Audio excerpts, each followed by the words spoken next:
Rahman ve Rahim olan Allah'ın adıyla. Elif, Lam, Mim. İnsanlar yalnız inandık demekle sınanmadan bırakılacaklarını mı sandılar? Andolsun ki biz hiç kuşkusuz onlardan öncekileri de sınamışızdır. Allah elbette doğru söyleyenleri de, yalan söyleyenleri de bilir. Yoksa kötülük yapanlar bizden kaçabileceklerini mi sanmaktadırlar? Ne kötü hüküm veriyorlar. Kim Allah'a kavuşmayı umuyorsa bilsin ki Allah'ın belirlemiş olduğu o vakit elbette gelecektir. O çok iyi işiten, çok iyi bilendir. Kim savaşırsa ancak kendisi için savaşmış olur. Çünkü Allah alemlerden müstanidir. İnanan ve iyi işler yapanlara gelince, biz hiç kuşkusuz onların kötülüklerini örteriz ve onlara yapmış oldukları işlerin en güzeliyle karşılık veririz. Biz insana anne ve babasına iyilik yapmasını tavsiye etmişizdir. Eğer onlar seni hakkında hiçbir bilgin olmayan bir şeyi bana ortak koşman için zorlayacak olurlarsa, onlara itaat etme. Çünkü dönüşünüz bana olacaktır. Ben de o zaman yapmış olduklarınızı size haber vereceğim. İnananlara ve iyi işler yapanlara gelince, biz onları mutlaka iyiler arasına sokacağız. İnsanlar arasında öyleleri vardır ki, Allah'a inandık der. Ama Allah uğrunda bir sıkıntıya uğrayacak olsa, insanlardan görmüş olduğu baskı ve işkenceyi Allah'ın azabı gibi kabul eder. Oysa onlar Rabbinden bir yardım gelecek olsa, hiç kuşkusuz o zaman da biz sizinle beraberdik derler. Allah, alemlerin kalplerinde olanları en iyi bilen değil midir? Andolsun ki Allah, inananları da bilir, ikiyüzlüleri de bilir. İnkar edenler, günahlarını hiçbir şekilde yüklenemeyecekleri halde, yine de inananlara, siz bizim yolumuza uyun ki biz de sizin günahlarınızı yüklenelim demektedirler. Gerçek şu ki onlar kesinlikle yalan söylemektedirler. Andolsun ki onlar kendi yüklerini, kendi yükleriyle birlikte başka yükleri de taşıyacaklar ve elbette kıyamet gününde uydurdukları şeylerden dolayı mutlaka sorguya çekileceklerdir. Andolsun ki biz Nuh'u kavmine elçi olarak gönderdik.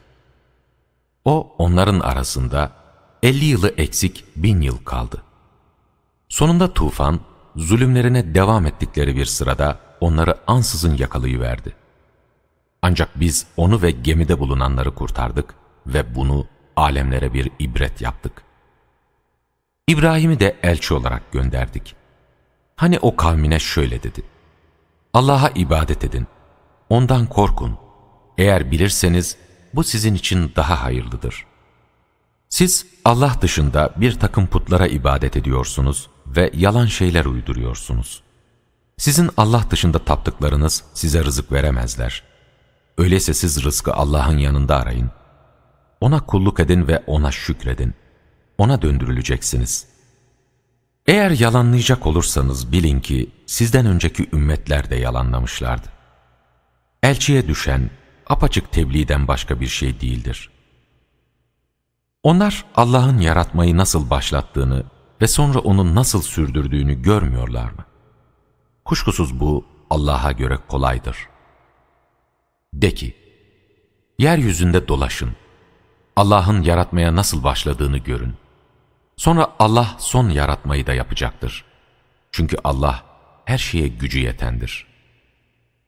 O dilediğini cezalandırır, dilediğine de merhamet eder. Hepiniz ona çevrileceksiniz. Siz ne yerde ne de gökte Allah'ı güçsüz bırakamazsınız. Sizin Allah'tan başka ne bir koruyucunuz ne de bir yardımcınız vardır. Allah'ın ayetlerini ve ona kavuşmayı inkar edenler, işte onlar benim rahmetimden ümitlerini kesmiş olanlardır. İşte onlar için can yakıcı bir azap vardır. Sonra kavminin İbrahim'e cevabı, yalnızca onu öldürün veya yakın demek oldu. Ama Allah onu ateşten kurtardı. Kuşkusuz bunda inanan bir toplum için ibretler vardır. İbrahim dedi ki, siz dünya hayatında birbirinizi sevmek için Allah'ın dışında bir takım putlar edindiniz. Ancak siz kıyamet gününde birbirinizi tanımamazlıktan gelecek ve hatta birbirinize lanet edeceksiniz. Çünkü varacağınız yer ateş olacak ve orada hiçbir yardımcınız da bulunmayacaktır. Bunun üzerine ona Lut inandı. O dedi ki, kuşkusuz ben Rabbime hicret edeceğim. Gerçekten Allah çok güçlü, çok hikmet sahibi olandır. Biz İbrahim'e İshak'ı ve Yakub'u bağışladık. Peygamberliği ve kitabı onun soyundan gelenler arasında sürdürdük.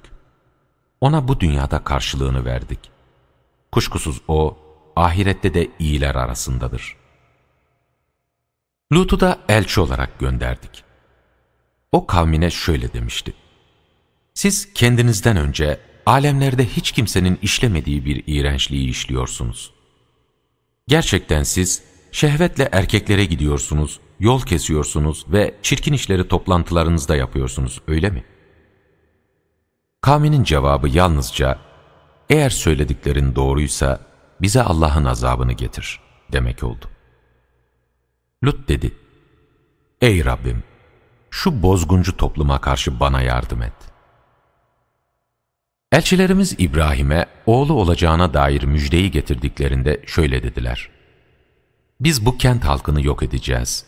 Çünkü bunlar zulmeden kimselerdir.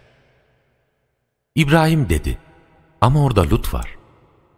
Onlar, orada kimlerin bulunduğunu en iyi biz biliriz. Çünkü biz eşi dışında onu ve ailesini kurtaracağız.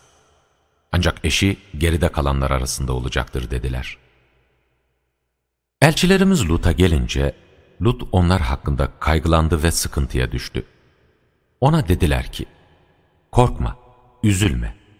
Çünkü biz geride kalanlar arasında olacak olan eşin dışında seni de aileni de kurtaracağız. Kuşkusuz biz şu kent halkının üstüne yoldan çıkmaları dolayısıyla gökten bir azap indireceğiz. Andolsun ki aklını kullanacak olan bir toplum için orada apaçık bir delil bıraktık. Medyen'e de kardeşleri Şuayb'ı elçi olarak gönderdik. O şöyle dedi: ey kavmim, Allah'a ibadet edin, ahiret gününe umut bağlayın, yeryüzünde bozgunculuk yaparak karışıklık çıkarmayın. Ama onlar onu yalanladılar. Bu yüzden onları çok geçmeden o sarsıntı yakalayıverdi. Öyle ki kendi evlerinde dizüstü cansız kala kalmışlardı.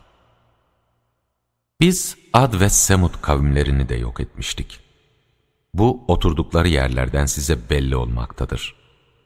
Şeytan onlara yaptıkları işleri güzel göstermiş ve onları doğru yoldan çıkarmıştı.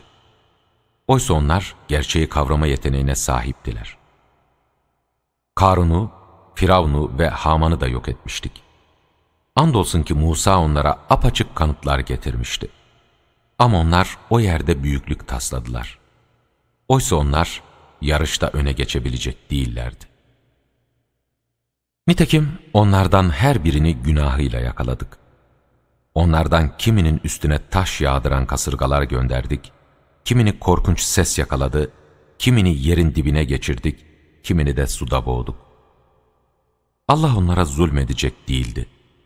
Ama onlar kendi kendilerine zulmediyorlardı. Allah dışında dostlar edinenlerin durumu, kendisine bir yuva yapan örümceğin durumuna benzer. Oysa yuvaların içinde en dayanıksızı, kuşkusuz örümceğin yuvasıdır. Keşke bilselerdi. Kuşkusuz Allah, onların kendisi dışında ne türlü şeylere yalvardıklarını bilmektedir. O çok güçlü, çok bilge olandır. İşte biz bu örnekleri insanlara anlatıyoruz. Ama bunları ancak bilenler düşünüp anlayabilirler. Allah, gökleri ve yeri gerçekle yaratmıştır. Bunda hiç kuşkusuz inananlar için ibret vardır. Sana kitaptan vahyedileni oku ve namaz kıl. Çünkü namaz, hayasızlıktan ve kötülükten alıkoyar. Allah'ı anmak en büyük ibadettir. Allah yapmakta olduklarınızı bilmektedir. Kitap ehliyle içlerinden zulmedenler dışında en güzel biçimde tartışın ve deyin ki, biz bize indirilene de size indirilene de inandık. Bizim ilahımız da sizin ilahınız da birdir ve biz kendimizi ona teslim etmişizdir. İşte böylece biz sana bir kitap indirdik. Bu yüzden kendilerine kitap verdiklerimiz ona inanmaktadırlar. Bunlardan da ona inanacak olanlar vardır. Çünkü bizim ayetlerimizi kafirlerden başkası bilerek inkar etmez. Sen bundan önce herhangi bir kitap okumuş ya da onu elinle yazmış değildin. Öyle olsaydı batıla uyanlar kuşkuya düşerlerdi. Hayır, o Kur'an kendilerine ilim verilenlerin göğüslerinde apaçık ayetlerden oluşmaktadır. Bu yüzden bizim ayetlerimizi zalim olanlardan başkası bilerek inkar etmez. Onlar ona da Rabbinden mucizeler indirilmeli değil miydi demektedirler. De ki, mucizeler ancak Allah'ın katındadır. Bana gelince ben sadece apaçık bir uyarıcıyım. Kendilerine okunmakta olan kitabı sana indirmemiz onlara yetmiyor mu? Kuşkusuz bunda inanan bir toplum için bir rahmet ve bir öğüt vardır. De ki, benimle sizin aranızda tanık olarak Allah yeter. O göklerde ve yerde olanları bilir. Batıla inananlara ve Allah'ı inkar edenlere gelince, işte onlar kaybedecek olanlardır. Onlar senden azabı çabucak getirmeni istiyorlar. Eğer önceden belirlenmiş olan bir süre olmasaydı, elbette ki azap onlara hemen gelirdi. Ama yine de o, farkına varmadıkları bir sırada başlarına ansızın gelecektir. Onlar senden azabı çabucak getirmeni istiyorlar. Oysa hiç kuşkusuz cehennem, o inkarcıları çepeçevre kuşatmıştır. İşte o gün azap onları hem üstlerinden hem de ayaklarının altından saracak ve o zaman Allah onlara, yapmış olduklarınızın karşılığını tadın diyecektir. Ey inanan kullarım! Benim yeryüzüm gerçekten geniştir. Öyleyse yalnız bana ibadet edin. Her canlı ölümü tadacaktır. Sonra da bize döndürüleceksiniz. İnanan ve iyi işler yapanları, andolsun ki biz onları cennette altlarından ırmaklar akan köşklere, içinde sürekli kalmak üzere yerleştireceğiz. İyi işler yapanların karşılığı ne güzeldir. Onlar sabrettiler ve yalnız Rablerine güvenip dayandılar. Nice canlılar vardır ki rızkını yanında taşıyamaz. Onlara da size de rızkı veren Allah'tır. Çünkü O çok iyi işiten, çok iyi bilendir. Andolsun ki sen onlara, gökleri ve yeri yaratan, güneşi ve ayı hizmete sunan kimdir diye soracak olsan, onlar hiç kuşkusuz Allah'tır diye karşılık vereceklerdir. Öyleyse nasıl oluyor da döndürülüyorlar? Allah kullarından dilediğine rızkı bol verir, dilediğine de daraltır. Çünkü Allah her şeyi çok iyi bilendir.